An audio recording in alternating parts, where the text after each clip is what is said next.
Assalamualaikum warahmatullahi wabarakatuh. Alhamdulillahirabbil alamin wassalatu wassalamu ala asrofil anbiya'i wal mursalin sayyidina Muhammadin wa ala alihi washabihi ajmain. Alhamdulillah pada kesempatan kali ini kita diberikan kesehatan ya untuk tetap melaksanakan ujian akhir semester pada mata kuliah Hukum Internasional. Sebelumnya, perkenalkan saya Syifa Kania Zahra dengan NIM 24320111019. Saya dari Prodi Ilmu Hukum, Fakultas Hukum semester 3. Tentunya alasan saya membuat video ini untuk membahas terkait peran hukum internasional di era sekarang. Nah, tentunya hal ini memiliki peranan yang sangat penting dalam mengatur hubungan antar negara di tengah perkembangan dunia yang sangat semakin maju dan saling terhubung. Tentunya di era globalisasi saat ini, tidak ada satu negara pun yang dapat berdiri sendiri, namun harus melakukan kerjasama gitu dengan negara lain. Nah, maka dari itu, secara umum, hukum internasional itu tuh dapat diartikan sebagai keseluruhan kaidah dan prinsip hukum yang mengatur hubungan antara negara-negara yang merdeka dan berdaulat. Negara-negara yang merdeka dan berdaulat itu, selain itu juga gitu, hukum internasional juga mengatur hubungan antar negara dengan subjek hukum internasional lainnya, seperti organisasi internasional dan individu dalam ruang lingkup tertentu. Hukum internasional itu tentunya lahir dari kebutuhan negara-negara untuk menciptakan peraturan dalam hubungan internasional.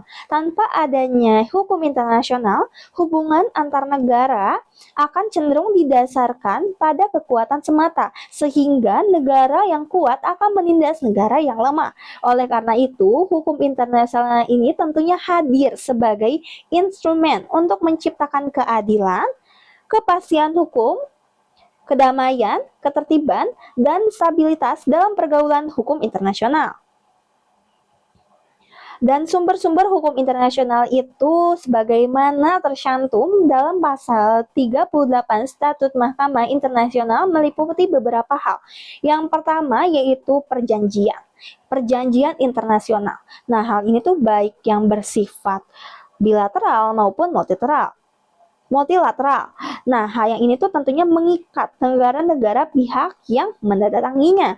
Sedangkan yang kedua yaitu kebiasaan internasional, yaitu praktik yang dilakukan secara berulang oleh negara-negara dan diterima sebagai hukum. Ada pula yang ketiga yaitu terkait prinsip-prinsip hukum umum yang diakui oleh negara-negara beradab, seperti asas itikat baik. Untuk yang keempat yaitu putusan pengadilan internasional dan pendapat para ahli hukum internasional sebagai sumber tambahan untuk menentukan kaidah hukum. Nah, tentunya kondisi dunia di era globalisasi saat ini mengalami perubahan yang sangat cepat. Globalisasi membuat batas-batas geografis antara negara itu tuh menjadi semakin kabur. Perkembangan teknologi hal ini juga tentunya membuat informasi dan komunikasi memudahkan interaksi lintas negara dalam berbagai bidang seperti ekonomi, pendidikan, sosial, dan budaya. Namun, globalisasi juga membawa berbagai tantangan baru. Masalah yang dihadapi oleh satu negara itu tuh tentunya dapat dengan mudah berdampak pada negara lain. Contohnya adalah krisis ekonomi. Krisis ekonomi global, pandemi, perubahan iklim, serta konflik bersenjata yang melibatkan banyak negara. Kondisi inilah yang membuat peran hukum internasional menjadi semakin penting dan sangat amat penting.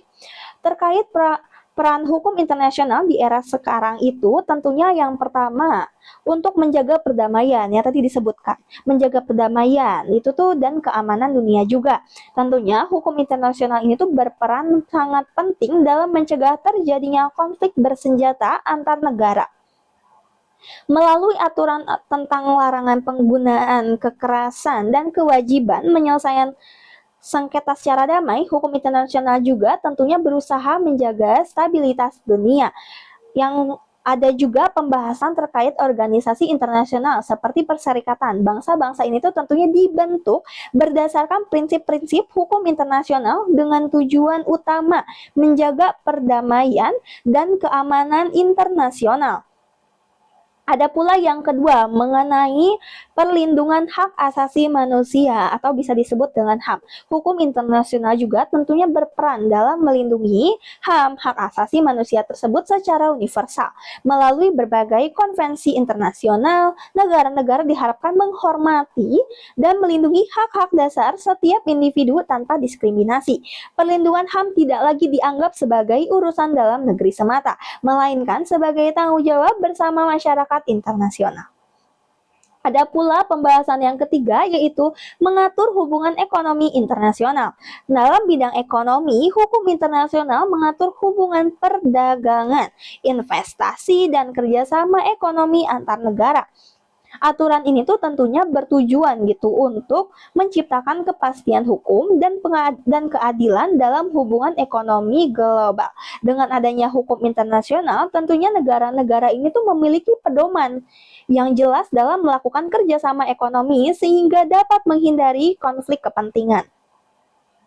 Yang keempat, penyelesaian sengketa internasional. Hukum internasional tentunya menyediakan berbagai mekanisme penyelesaian sengketa, seperti halnya negosiasi, mediasi, arbitrase, dan penyelesaian melalui mahkamah internasional. Penyelesaian sengketa secara damai merupakan prinsip utama dalam hukum internasional untuk mencegah eskalasi konflik. Yang kelima yaitu perlindungan lingkungan hidup global. Isu lingkungan hidup menjadi perhatian dunia internasional. Pencemaran udara, pemanasan global, dan kerusakan lingkungan tidak mengenal batas negara. Makanya hukum internasional ini tuh tentunya berperan dalam mengatur kerjasama antar negara untuk melindungi lingkungan hidup demi kepentingan generasi sekarang dan yang akan mendatang. Lanjutnya, ada tantangan hukum internasional. Nah, meskipun sebetulnya memiliki peran penting, pelaksanaan hukum internasional ini tuh sebetulnya sering menghadapi tantangan seperti rendahnya kepatuhan negara, perbedaan kepentingan nasional, serta pengaruh politik negara-negara besar. Tentunya, hal ini tuh dapat menyebabkan penegakan hukum internasional belum sebetulnya efektif. Dan yang terakhir sebagai penutupan, dapat disimpulkan bahwa hukum internasional ini memiliki peran yang sangat penting di era sekarang. Hukum internasional menjadi fondasi dalam menciptakan ketertiban, keadilan, dan perdamaian dunia. Oleh karena itu, penguatan dan penghormatan terhadap hukum internasional harus terus dilakukan oleh seluruh negara demi terciptanya tatanan internasional yang adil dan beradab. Sekian dari saya pamit undur diri. Wassalamualaikum warahmatullahi wabarakatuh.